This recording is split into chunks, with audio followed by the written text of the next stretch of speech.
सबसे recent opinion poll 2024 Lok Sabha चुनाव शुरू हो चुके हैं। लगातार लोग फॉर्म भर रहे हैं और सबसे बड़ी बात है कि आखिर देश की नजर है 2014 आपने देखा, 2019 आपने देखा और 2024 में भी क्या देश के प्रधानमंत्री नरेंद्र मोदी के चेहरे पर उनकी व्यक्तिगत गारंटी के मद्देनजर बीजेपी फिर से वापसी करने वाली है। यानी देश के सामने फिर से नरेंद्र मोदी का चेहरा सामने आने वाला।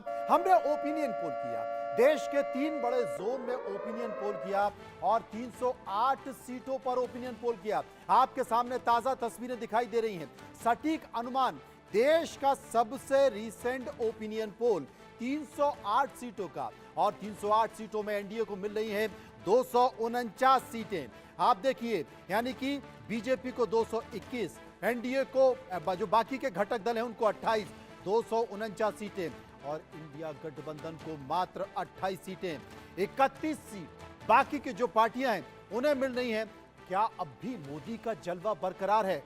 मोदी जिन मुद्दों पर काम कर रहे हैं, क्या वो मुद्दे अब भी असर कर रहे हैं? आम जनता के दिलो दिमाग पर वो मुद्दे छाए हुए हैं जिन सवालों को विपक्ष उठा रहा है, क्या वो अब तक जनता उन मुद्दों पर यकीन नहीं कर पा रही है? विपक्ष ने बेरोजगारी का मुद्दा उठाया, विपक्ष ने महंगाई का मुद्दा उठाया, विपक्ष ने केंद्रीय एजेंसियों के इस्तेमाल का मुद्दा उठाया, लेकिन क्या इन मुद्दों पर अब तक जनता यकीन नहीं कर पा रही है? और देश के प्रधानमंत्री नरेंद्र मोदी या बीजेपी जिन मुद्दों को उठा रही है उन पर यकीन हो रहा है? अगर हो रहा है तो 308 सीटों का जो अनुमान, जो सटीक अनुमान recent opinion poll India news ने किया है, हमने किया है, उसमें से 249 सीटें एनडीए को मिल रही हैं, भारतीय जनता पार्टी को मिल रही हैं और इसी के अनुमान को अगर आगे बढ़ाया जाए तो एनडीए की सरकार देश में फिर से बन रही है। और चेहरा कौन जो गारंटी दे रहा है? गारंटी कौन दे रहा है?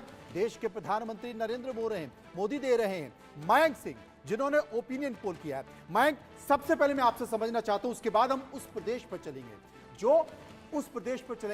जो देश को प्रधानमंत्री देता है। हम उत्तर प्रदेश की बात करेंगे, लेकिन आप एक बार झट से पल में समझा दें कि किन मुद्दों को ध्यान में रखकर यह ओपिनियन पोल किया गया है, जनता की राय क्या है, क्या स्थानीय मुद्दों पर लोगों ने भरोसा किया है या फिर राष्ट्रीय मुद्दों पर यह चुनाव हो रहा है? यह चुनाव अगर चेहरों पर हो रहा है तो क्या देश के प्रधानमंत्री नरेंद्र मोदी का चेहरा काम कर रहा है? और अगर देश के प्रधानमंत्री नरेंद्र मोदी का चेहरा काम कर रहा है तो क्या उनकी व्यक्तिगत गारंटी, जिसे हथियार बनाकर बीजेपी अपने पूरे कैंपेन का चेहरा बनाए हुए है, तमाम पोस्टर पर देश के प्रधानमंत्री नरेंद्र मोदी का फोटो और उनकी गारंटी लिखी हुई है, क्या ये काम कर रहा है? बिल्कुल, मैं आपको शुरू से बताता हूं। जैसे जो सर्वे हम लोग स्टार्ट करते हैं तो हम लोगों को सैंपल साइज डिसाइड करना पड़ता है। तो सैंपल साइज जो इस सर्वे का है वो तकरीबन समवेयर अराउंड 600 से 650 का, तकरीबन सारे के सारे लोकसभा क्षेत्र में हम लोगों ने पर सीट, हर एक सीट पे 600 से 650 का सैंपल साइज़ किया है। और इस सैंपल साइज़ में बहुत हम लोगों को विविधता देखने को मिलेगी। जैसे 100 पे 100 नंबर हम लोगों ने मुस्लिम समुदाय का रखा है, 100 पे SC ST को रखा है, 100 फर्स्ट टाइम वोटर्स को ध्यान में रख के सर्वे किया है, 100 फीमेल वोटर्स को रखा है, 100 मिड एज वोटर्स को रखा है और 100 किसानों को देख के रखा है। तो इस तरीके का जो बहुत अलग अलग वर्ग से हम लोगों ने जो डेटा कलेक्ट किया है, उसके आधार पर हम लोग कोई भी ये नहीं कह सकता कि ये बहुत बायस डेटा है या बहुत बायस सर्वे है। ये सर्वे वही है जो जमीनी हकीकत बताता है। जो आंकड़े आपने सर्वे में दिखाया वही आंकड़े इस वक्त देश में चर्चाओं में तैर रहे हैं। आप नुक्कड़ पर चले जाइए, आप किसी बाजार में चले जाइए, आप गांव की चौपाल पर चले जाइए, शहर के किसी मॉल में चले जाइए, आप थिएटर के बाहर चले जाइए, आपको यही चर्चा दिखाई देगी, आपको यही आंकड़े नजर आएंगे। और आपने जिन मुद्दों को लेकर चर्चा की है, जिन मुद्दों का जिक्र आपने किया है, वही मुद्दे इस 2024 के चुनावी समर में तैरते हुए नजर आएंगे। एक बार मैं अपने सहयोगी प्रोड्यूसर से कहूंगा कि जल्द से एक बार सारे जितने भी राज्य हैं उनका आंकड़ा दिखा दें, उसके बाद फिर लोगों से हम चर्चा करेंगे और बताएंगे कि 2024 का लोकसभा चुनाव क्या कुछ कह रहा है। आप देखिए, हमने 3 बड़े जोन, हमने देश के 3 जोनों पर देश के 3 बड़े भागों का जो समीकरण है वो निकाल। ये देखिए बिहार का, आप देखिए बिहार में क्या स्थिति है, यानी कि बीजेपी को 17 सीट, जेडीयू को 11 सीट, एलजेपी को 5 सीट, कांग्रेस को मात्र 2 सीट, आरजेडी को 3 सीट और 2 सीट हमने अन्य को दी है। यह बिहार का समीकरण है। हर राज्य को आपको बता देते हैं क्योंकि शुरुआती दौर है। जो दर्शक अभी जुड़े हैं एक बार वो देखिए, पश्चिम बंगाल की चर्चा कर लेते हैं। पश्चिम बंगाल में बीजेपी के पास 18 सीटें हैं। बीजेपी वहां पर बढ़ रही है। क्या संदेश खाली असर कर रहा है? क्या भ्रष्टाचार का मुद्दा काम कर रहा है? बीजेपी को 22 सीट, टीएमसी को 19 सीट, कांग्रेस को 1 सीट, 42 सीटों का समीकरण बंगाल में। इसके आगे बढ़ते हैं, दूसरे राज्य की चर्चा कर लेते हैं। दूसरे राज्य की चर्चा करते हुए दिल्ली, देश की राजधानी, भ्रष्टाचार के मामले पर दिल्ली के मुख्यमंत्री अरविंद केजरीवाल अंदर है, जेल में है। 7 सीटें हैं, 6 सीटों पर बीजेपी, 1 सीट पर आम आदमी पार्टी। कांग्रेस को एक भी सीट नहीं मिल पाई है। आगे बढ़ते हैं, दूसरे राज्य पर चलते हैं, वहां की भी चर्चा कर लेते हैं। उनके समीकरण आपको दिखा देते हैं। हरियाणा जहां पर विधानसभा चुनाव होने वाला है, 10 सीटें हैं, 8 सीट पर बीजेपी, 2 सीट पर कांग्रेस और अन्य किसी को नहीं। किस्मत आजमाने की कोशिश इंडियन नेशनल लोकदल और जेजेपी कर रही है, लेकिन फिलहाल कुछ भी दिखाई नहीं देता है। आगे बढ़ लेते हैं, एक और राज्य की चर्चा कर लेते हैं, हिमाचल प्रदेश, जहां से कंगना राणौत पहुंच गई हैं। वो राहुल गांधी को बड़ा पप्पू कहती हैं, छोटा पप्पू विक्रमादित्य को कहते हैं। विक्रमादित्य ने आज, कांग्रेस ने यह कह दिया है कि विक्रमादित्य अब कंगना के खिलाफ चुनाव लड़ेंगे। वो आपने हिमाचल का समीकरण भी देख लिया। पंजाब आपको लिए चलते हैं, 13 सीट पंजाब में, 4 सीट बीजेपी को मिल रही है, 2 सीट शिरोमणि अकाली दल को, 2 सीट आम आदमी पार्टी को और 5 सीट कांग्रेस को।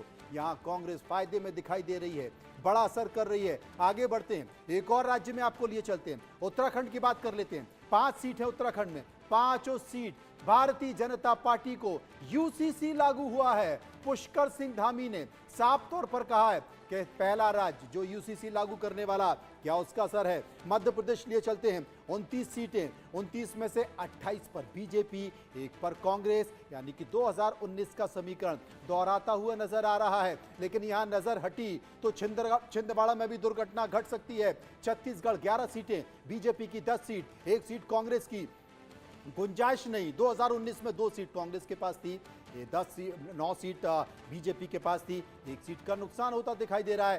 देश का सबसे बड़ा राज्य जो देश को प्रधानमंत्री देता है, और इसी काशी से देश के प्रधानमंत्री नरेंद्र मोदी चुनकर आते हैं।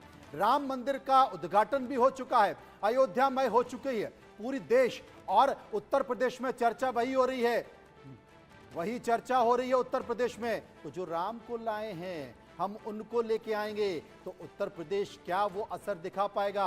80 लोकसभा की सीटें, BJP 73 seat, RLD 2 seat, AD 2 seat, Samajwadi party 3 seat. Congress को यहां फिर भी कुछ नहीं मिल पा रहा। इसलिए सोनिया गांधी की जो रायबरेली की सीट खाली हुई है, उस पर प्रियंका गांधी मैदान में उतरें या ना उतरें, अभी भी सोच रही हैं, विचार कर रही हैं। तमाम बड़े राज्य हमने आपको दिखाए, बड़ा राज्य उत्तर प्रदेश भी दिखा दिया। यही वो प्रदेश है जहां से सबसे ज्यादा उम्मीद अगर किसी को है तो वो इंडिया गठबंधन को है। लेकिन उम्मीद आंकड़ों के हिसाब से, ओपिनियन पोल के हिसाब से, हमने जो रिसेंट ओपिनियन पोल किया है उसके हिसाब से दिख नहीं रहा। सीधे चलते अपने पैनलिस्ट के पास। क्यों माइन साहब, चर्चा कर ली जाए, किन मुद्दों के जरिए आपने ये ओपिनियन पोल किया है, और अगर ओपिनियन पोल किया है तो वो असर क्या कर रहा है। हमारे पैनलिस्ट इस वक्त हमारे साथ मौजूद हैं, हिमांशु भट्ट, वरिष्ठ पत्रकार, वीरेंद्र वशिष्ठ, प्रवक्ता कांग्रेस, और आर.के. मिश्रा, नेता बीजेपी के हमारे साथ मौजूद हैं। सबसे पहले मिश्रा जी के पास चलते हैं। मिश्रा जी, संक्षेप में बता दें आपके लिए कितनी उम्मीद की खड़ी। इंडिया न्यूज का opinion poll, recent opinion poll, 308 सीटों पर सर्वे हमने किया है और 308 में से 249 आपने पाली हैं, बाकी की सीटें उम्मीद लगाए आप बैठे हुए हैं, यानी कि इस बार फिर से मोदी की गारंटी। और निश्चित तौर पर मनोज जी, मैं सबसे पहले तो यही कहना चाहूंगा, क्योंकि जिस तरह से आपने ओपिनियन पोल किया है, और मैं इससे पहले भी आपके ओपिनियन पोल में मैं शामिल हो चुका हूं, उसके ऊपर में भी हमने डिस्कस किया है, सर्वे आपने किया है, उसके ऊपर में भी हमने बहुत चर्चाएं की है। लेकिन ये जो रिसेंट ओपिनियन पोल है, मैं निश्चित तौर पर आपके साथ खड़ा हूँ इस ओपिनियन पोल के साथ, क्योंकि मैं एक चीज खास करके एक छोटा सा उदाहरण देना चाहता हूँ। 2019 के चुनाव में हमने 436 सीट पे चुनाव लड़ा, हमने कॉन्टेस्ट किया था, जिसमें हमने 303 सीट जीती। अब मैं एक छोटा सा आंकड़ा और एक देना चाहता हूँ। जैसे 2019 के अंदर में 5 ऐसे स्टेट थे जहां पर 198 सीटों के ऊपर में 36 दलों से बीजेपी का सीधा मुकाबला था, जहां पर कांग्रेस कोई नहीं था, कहीं कुछ नहीं। चाहे आप वेस्ट बंगाल ले लें, बिहार ले लें, यूपी ले लें, उड़ीसा ले लें, झारखंड ले लें, ऐसे 198 सीटों पर बीजेपी का सीधा मुकाबला क्षेत्रीय दलों से था। उसके बावजूद भी हमने 150 से ऊपर सीट जीती थी। निश्चित तौर पर ये जो ओपिनियन पोल है, इसमें मुद्दे भी है और चेहरा भी है। तो मैं जरूर ये कहना चाहूंगा क्योंकि ये बहुत ही सटीक आपका ओपिनियन पोल है और मैं इसके साथ खड़ा हूं। चलिए, कांग्रेस के प्रवक्ता वीरेंद्र वशिष्ठ, उनसे हम जानने की कोशिश करेंगे, समझने की कोशिश करेंगे कि अगर रिसेंट ओपिनियन पोल में ये आंकड़े दिखाई देते हैं तो वीरेंद्र वशिष्ठ क्या सोचते हैं। कांग्रेस के प्रवक्ता वीरेंद्र जी, क्या माने इन मुद्दों को लेकर, क्योंकि मुद्दों पर ओपिनियन पोल किया गया है, बहुत ज्यादा उम्मीद की गुंजाइश नहीं है। देखिए, ये तो सोचने वाले की सोच पे है कि चुनाव में ऐसा कुछ नहीं है, क्योंकि जिसने भी सोचने किए वाले हैं, हाँ, कि क्योंकि चुनाव बिल्कुल साफ अच्छा? है। मैं अब भी ट्रैवलिंग कर रहा हूँ जी और मेरा ध्यान पूर्वक मेरी बात पूरा सुनना, हाँ। बीच में ना मैं किसी के डिस्टर्ब करता और मैं ना चाहूंगा आप लोग मुझे करें। हाँ मेरा वक्तव्य पूरा हो फिर आप बात करें। हाँ, कर लीजिए। हाँ, आपको मैं बता रहा हूँ, अगर देश में भ्रष्टाचार के नाम पे वोट पड़ रही है तो देख रहा है देश कि हेमंत कश्मीर से लेके कन्याकुमारी, बंगाल से लेके अम्बे की खाड़ी तक भ्रष्टाचारियों के साथ कोई पार्टी खड़ी हुई है तो उसका नाम भारतीय जनता पार्टी है। अच्छा, कहीं का भी कोई भ्रष्टाचारी है, सुनते रहिए, बीच में डिस्टर्ब नहीं, देश सुन अरे रहा अच्छा ही तो है, बोल देश रहा को हूँ। बताना। हाँ, नहीं, आप मत रनिंग कमेंट्री करें। अच्छा, मैं जैसे अच्छा उनके भी नहीं बीच में बोलूं, ठीक है। नहीं चाहिए, क्योंकि जिस आपने तो ये एहसान कर रहा है ना देश को।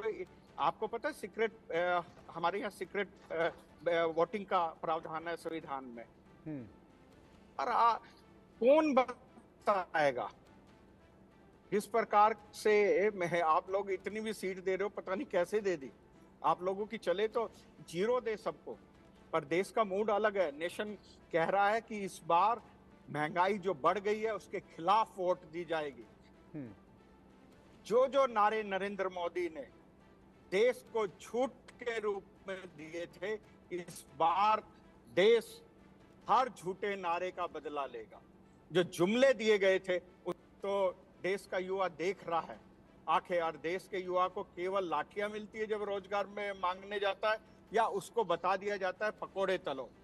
जहां तक बात है देश की सेनाओं की, देश के सैनिकों की, उसमें अग्निवीर लाके सेना के साथ, सैनिकों के साथ जो खिलवाड़ किया जा रहा है, जो देश के लिए मरने मिटने के लिए तैयार होना चाह रहा है सैनिक, उसके लिए आप बोल रहे हैं कि हम बदल देंगे। जब पूरे देश के युवाओं तानाशाही सरकार को बदलना है तो ये बातें जब हैं। तो इसीलिए आपके सर्वे करने वालों को भी मैं कहना चाहता हूं, चलो मेरे साथ देश के किसी भी, वैसे मैं व्यक्तिगत रूप से सीक्रेट वोटिंग के प्रावधान होने की वजह से किसी से कभी नहीं पूछता कि आपने किसको वोट दी, क्योंकि ये मैं मानता हूं कि संविधान में सीक्रेट वोटिंग का प्रावधान है, तो किसी को भी राइट नहीं है। अच्छा वीरेंद्र जी, एक छोटा सा सवाल मैं आपसे पूछ लेता हूं। किसी से नहीं, पूछने मैं का, अगर आपकी अनुमति हो तो मैं एक सवाल पूछ लूं, क्योंकि आपने कहा बीच में उसका टोकना नहीं, एक नतीजे सवाल से ही पूछ लेता फैसला होना हूं। चाहिए। आप ही लोगों ने कहा था कि 3 राज्यों के विधानसभा चुनाव लोकसभा का सेमीफाइनल होंगे। हाँ, लोकसभा का पूछिए। सेमीफाइनल हो गया, तीनों जगह से कोई आपको ऑक्सीजन दिखाई नहीं दी। और आप देखिए, चौथी बार मध्य प्रदेश में बीजेपी आ गई, जहां आपको सबसे ज्यादा उम्मीद थी छत्तीसगढ़ में, वहां भी बीजेपी आ गई। राजस्थान में आपके हाथ कुछ लगा नहीं, और बहुत ज्यादा अंतर नहीं है, 3-4 महीने का समय। महंगाई आज भी जितनी थी उस समय भी उतनी थी। तमाम जिन मुद्दों का जिक्र आप उठा रहे थे तब भी वही थे। आप लगातार ये भी कहते हैं कि भ्रष्टाचारी नेता बीजेपी में शामिल हो गए, तो अब भी वही हैं। तो परिणाम आपके सामने है। आपने तो मुद्दे इसीलिए परिणाम उन को विधानसभा बदलता- चुनाव में भी यही उठाए थे। तो मैं क्या कह रहा हूं आपको, परिणाम कर्नाटका में चेंज हुए, परिणाम तेलंगाना में चेंज हुए, तो जो अभी जो मैं किसी नेता के प्रति, नहीं तो वहां से आपको सफलता मिल रही है ना। आप दक्षिण भारत में तो सफलता हो, दक्षिण भारत में आप मिल पा रहा है आपको, उत्तर भारत में नहीं मिल पा रहा है।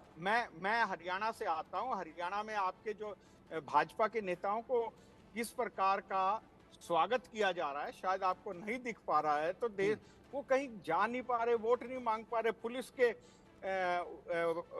पैरे में जो लोग वोट मांग रहे हैं, तो इसका मतलब ये साफ हो गया कि उनको देश की जनता प्यार नहीं करती है। हरियाणा के लोग जिनके ऊपर जब किसान चलिए हिमांशु अपने जी, हकों की बात अब हाँ, देखिए कोना पुकी। वरिष्ठ पत्रकार हिमांशु साहब हमारे साथ बैठे हुए हैं, वो ऐसा लग रहा है कि जरूर इस पर कुछ समीक्षा सुबह करना से चाहते हैं गोले जो कि मिले। आपने बोला है। हिमांशु जी जरा बताइए, क्योंकि ये बात तो है, देखिए महंगाई है, भ्रष्टाचार के बहुत सारे मुद्दे हैं, सिलेंडर की बात कांग्रेस करती है, बहुत सारी चीजें हैं जो कांग्रेस सही कर रही है, लेकिन जब पब्लिक वोट देने जाती है, जनता वोट देने जाती है, तो कहती है कि साहब हमें मजबूत लीडरशिप चाहिए। आप यहां देखिए तमाम कुछ कमियां हैं, लेकिन चेहरा देखिए आप, वहां पे चेहरा कौन है, किसे देखकर वोट दें, भरोसा ही नहीं होता। जवाब आपका। यही तो सबसे बड़ी तकलीफ है।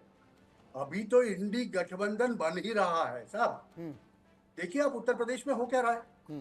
इंडी गठबंधन की पार्टियों ने, समाजवादी पार्टी ने, कांग्रेस ने, समाजवादी पार्टी वाले ने कितने उम्मीदवार कितनी बार चेंज किए। अभी तो चुनाव आने में महीना है, शायद एक दो बार और हो जाएंगे। तो प्रजा का विश्वास उनके ऊपर बैठेगा कैसे।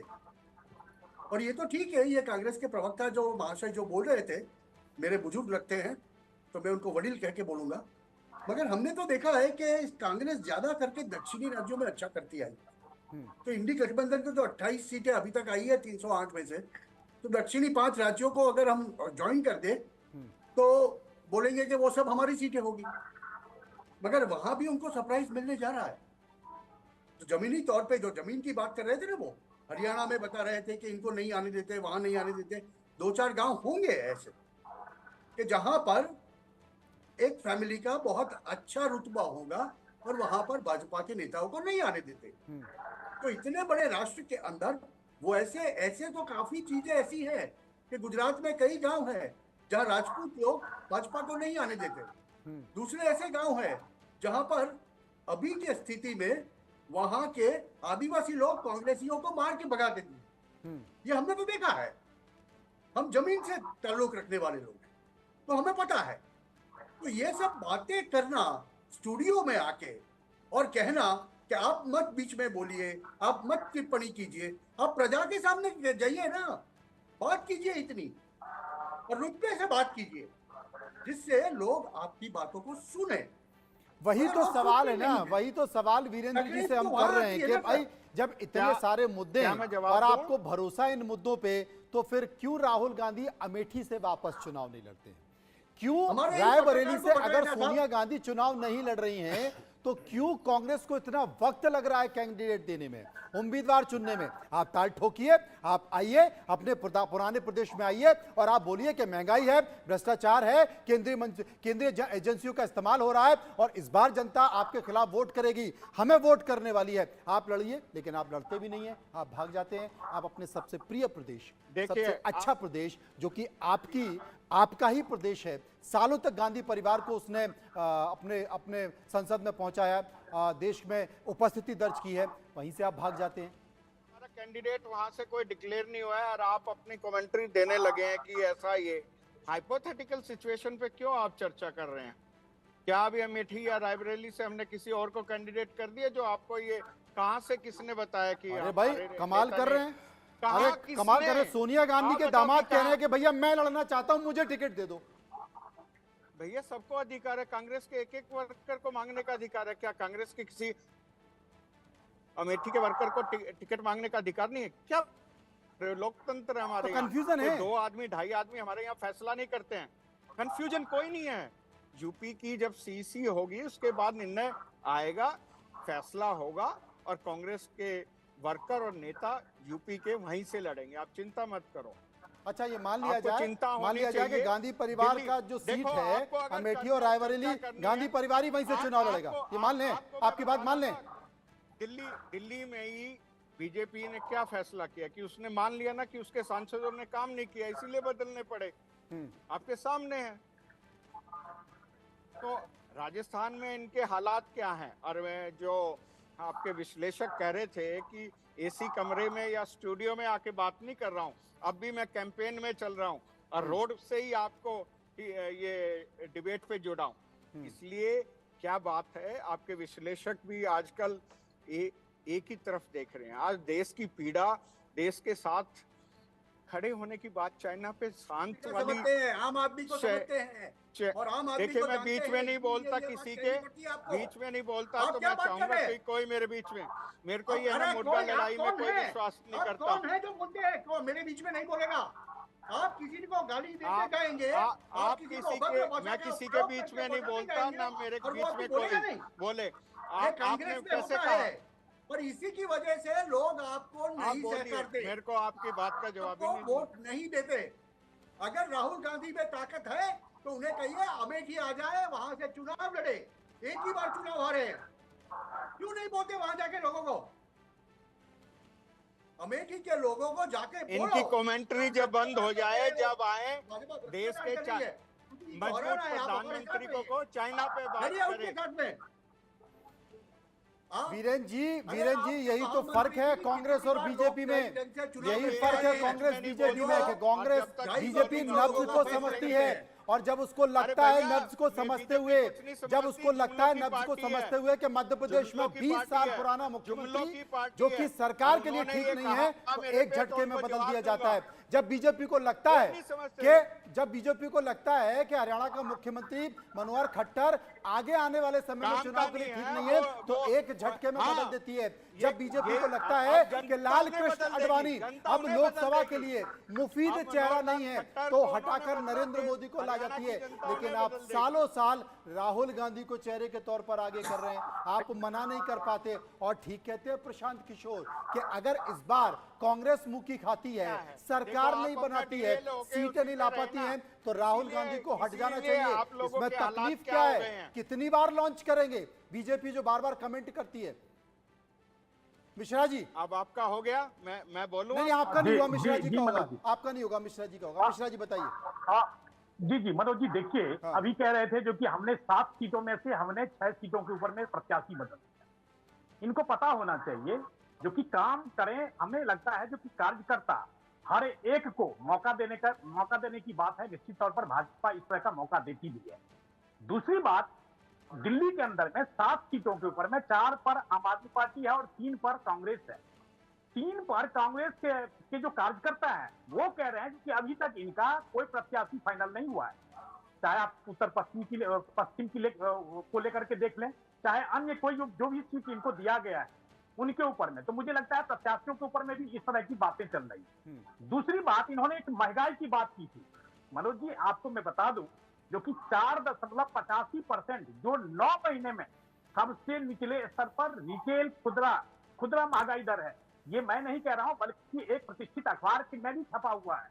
और निश्चित तौर पर मुझे ये लगता है जो कि देश के प्रधानमंत्री जी, चाहे वो महंगाई हो, चाहे रोजगार हो या विषय अन्य हो, शिक्षा हो, स्वास्थ्य हो, इंफ्रास्ट्रक्चर हो, चाहे सीमाओं का विवाद हो, उस पर भी उन्होंने बड़े ही खुल करके इस तरह की बातें की है। और मुझे लगता है आने वाले समय में इस तरह के जो मुद्दे हैं, जो विषय हैं, उनके ऊपर में भी काम होगा।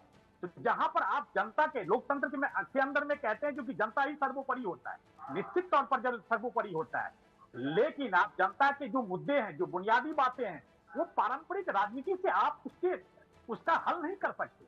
पारंपरिक राजनीति को छोड़ करके जो कांग्रेस है, अभी भी वो 7 साल पीछे वाली कांग्रेस अभी भी चली आ रही है। इनके अंदर में, इन पार्टी के अंदर में अभी भी बहुत सारे ऐसे नेता हैं जिन्होंने अपने जीवन खपा दिए, 40 साल, 45 साल, 50 साल। लेकिन राहुल गांधी जी के ऊपर में जब टिप्पणी करने की बात आती है तो राहुल गांधी जी 2-2 साल तक अपने कार्यकर्ता से नहीं मिलते हैं, जिन्होंने अपना जीवन खपा दिया कांग्रेस के अंदर में। तो मुझे लगता है जो कि ऐसे आप उत्तर प्रदेश की बात ले लें, उत्तर प्रदेश के अंदर में आपको 2019 के अंदर में 6% इनको केवल वोट प्रतिशत था। और आज इन इंडी गठबंधन के अंदर में समाजवादी पार्टी के साथ जब इनका कोलिशन हुआ है, उसमें मुझे लगता है जो कि जनता क्या सोच रही है ये तो आने वाला समय बताएगा। जहां तक अमेठी हो चाहे रायबरेली हो, यहां से इनको भय था, इसीलिए इन्होंने प्रत्याशी बदल दिए। वायनाड से जाकर के राहुल गांधी जी चले गए। मैं तो चैलेंज दे रहा हूं यहाँ पर वीरेंद्र जी को चैलेंज दे सही रहा बात है कि अगर आपका सेनापति ही अपनी सेना को छोड़कर चला जाए, किसी दूसरी जगह चला जाए, तो बाकी की सेना पर क्या असर पड़ेगा, वो क्या हिम्मत जुटा पाएगा। हिमांशु जी कुछ कहना चाह रहे? मैं ये कहना चाहता था, आपको भैया याद होना चाहिए जी, हमारे टीवी के एक पत्रकार को अमेठी के पास में ही राहुल गांधी जी ने क्या कह के बुलाया था? कैसा अपमान किया था, सबको याद होना चाहिए अभी तो। और ये अमेठी में जाके अब चुनाव लड़ेंगे, किस मुंह से लड़ेंगे, कैसे लड़ेंगे? जब आप जाहिर में आपकी जाति क्या है वो कह के जब लोगों को पूछते हो तो एक आम आदमी को, एक सामान्य आदमी को भी अपमानजनक महसूस होता है। नहीं, एक और एक जब एक ऐसी राजनीति हिमांशु करोगे जी, आप, सबसे बड़ी बात है कि मुद्दे हैं, विषय है, और उन विषय विषयों है, की मगर चर्चा, उनको बेरोजगारी की जोड़ा जा रहा है चर्चा तो। हो रही है, महंगाई की चर्चा हो रही है, जांच नहीं, एजेंसियां, जो केंद्रीय जांच एजेंसियां जिस तरीके से कार्रवाई कर रही हैं, उनकी चर्चा उसकी हो भी रही चर्चा हो रही है, है। कोर्ट भी इस पर सवाल उठा रहा है। लेकिन बावजूद इसके, अगर जनता में ये मुद्दे, जब पब्लिक वोट देने जा रही है, उसके बावजूद भी अगर वो बीजेपी का बटन दबा रही है, वो नरेंद्र मोदी को चुन रही है, तो कमी किसकी है? विपक्षी गठबंधन सोच नहीं पा रहा है, कांग्रेस सोच नहीं पा रही है, नरेंद्र मोदी के सामने कोई मजबूत नेतृत्व, चेहरा ये लोग खड़ा नहीं कर पा रहे हैं। ये जो भी एक्ट करते हैं मंच पर खड़े होकर, वो एक्ट, वो बयान सिर्फ ऐसे ही दिखाई देते हैं जैसे सत्ता का बंदरबांट करते हुए दिखाई दे रहे हों, और इसी का फायदा बीजेपी उठा लेती है, इसी का फायदा नरेंद्र मोदी उठा लेते हैं। मयंक सिंह हमारे साथ मौजूद हैं, जिन्होंने ये ओपिनियन पोल किया। मयंक, जिन बातों का जिक्र हम कर रहे हैं, जिन बातों का जिक्र हिमांशु भट्ट साहब कर रहे हैं कि ये मुद्दे हैं, पब्लिक नाराज है, पब्लिक उनको लेकर चर्चा कर रही है, लेकिन वो वोट में कन्वर्ट नहीं हो पा रहा, वोट फिर भी बीजेपी को जा रहा है। इसके पीछे का कारण क्या है? आपने क्या समझा जनता के बीच जाकर? हम लोगों ने जो ग्राउंड पे समझा वो 3-4 कारण हैं, मुख्य कारण। एक, जो बीजेपी का कैडेट है, जो कार्यकर्ता है, वो कहीं ना कहीं कांग्रेस के कार्यकर्ता से ज़्यादा अग्रसर रूप से काम कर रहा है ज़मीन पे। दूसरा, नैरेटिव जो बीजेपी सेट कर पाती है, कांग्रेस हमेशा से हम लोगों को देखने को आ रहा है कि वो विफलता ही वहाँ उनको मिलती है, नैरेटिव सेट करने में वो कहीं ना कहीं कमज़ोर है। तीसरा, नेशनलिज्म जो एक मुद्दा है, उसको बहुत अच्छे से बीजेपी भुना रही है, जो ये मुद्दा अनफॉर्चुनेटली कांग्रेस नहीं कुछ कर पा रही है इसमें। तो ऐसे 3-4 मुद्दे हैं। और जो सबसे बड़ा अभी राम मंदिर का जो ये हुआ, उसमें उसका एक दूसरा पहलू भी ये है कि जब राम मंदिर का उद्घाटन हुआ तो इन लोगों ने, कांग्रेस ने इसको मना करके और प्रेस विज्ञप्ति भी दे दी और बता भी दिया कि किन कारणों से वो नहीं जा रहे हैं। तो ये भी कहीं ना कहीं उत्तर प्रदेश में देखने को मिला। एक जगह पे हम लोगों ने कुछ सवालात किए थे, इवन मुस्लिम कम्युनिटी के लोगों ने कहा कि उनको नहीं जाना था, ठीक है, लेकिन अगर आपको किसी ने शादी में बुलाया है और आप अगर नहीं जा रहे हो तो क्या आप चिट्ठी लिख के बताते हो क्या कि मैं नहीं आ रहा हूँ आपके यहाँ? तो अगर दूसरे समुदाय के लोग भी समझ रहे हैं कि आपको कहीं ना कहीं कुछ ना कुछ आपको, आपके खुद के अंदर में गलती है जहाँ पे आपको खुद पे काम करना चाहिए। तो ये 3-4 मुद्दे हैं जो हम लोगों को जमीन पे दिख रही थी। और हिमांशु जी, आपको याद होगा अटल बिहारी वाजपेयी की सरकार थी, उस वक्त भी इंडिया शाइनिंग हुआ था, बीजेपी फील